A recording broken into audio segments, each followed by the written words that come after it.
Bonjour, je m'appelle Samir, j'ai 39 ans. Je suis toulousain, issu du Grand Mirail, un quartier prioritaire. Et je suis là pour vous raconter mon parcours et mon histoire.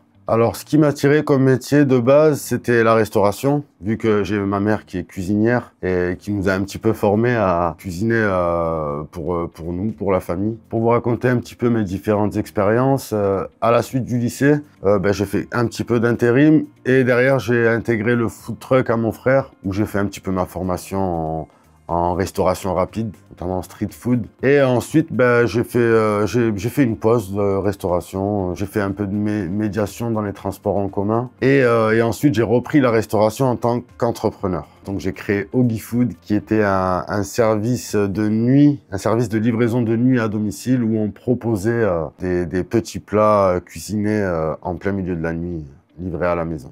Le produit était bon, le service était bon, mais la structure était un petit peu bancale, donc ça n'a pas duré très très longtemps. Je suis retourné au food truck de mon frère, voilà, je suis retourné à la base. Et ensuite, j'ai travaillé pour pas mal d'autres restaurants. Ouais, il y a beaucoup de choses qui ont fait que mes expériences ne duraient pas forcément. Parce que déjà, moi, quand je travaille pour une boîte, j'y mets tout mon âme, j'y mets tout mon cœur. C'est peut-être cette déception à la fin de chaque expérience, ou peut-être le manque de reconnaissance qui me faisait prendre la porte, gentiment, bien évidemment. Alors, en termes des conséquences que ça a eu sur moi, bien évidemment, il y a eu des conséquences financières. Donc ouais, plusieurs fois, j'ai un peu touché le fond. Surtout quand j'avais ouvert ma société Oggy Food de livraison à domicile. La fin, j'étais plus bas que bas, quoi. Alors aujourd'hui, ce que je fais, j'accompagne des porteurs de projets, notamment des quartiers, à structurer leurs idées et à les rendre réalité grâce à la Ruche. C'est une structure d'accompagnement à l'entrepreneuriat pour laquelle j'ai signé il y a quelques mois. Alors je me sens carrément à ma place dans ce poste, parce que c'est une façon pour moi aussi de rendre ce qu'on m'a donné et d'accompagner comme j'aurais aimé être accompagné peut-être la première fois que j'ai entrepris, où j'avais du potentiel, mais derrière j'avais pas les clés de la structure, quoi.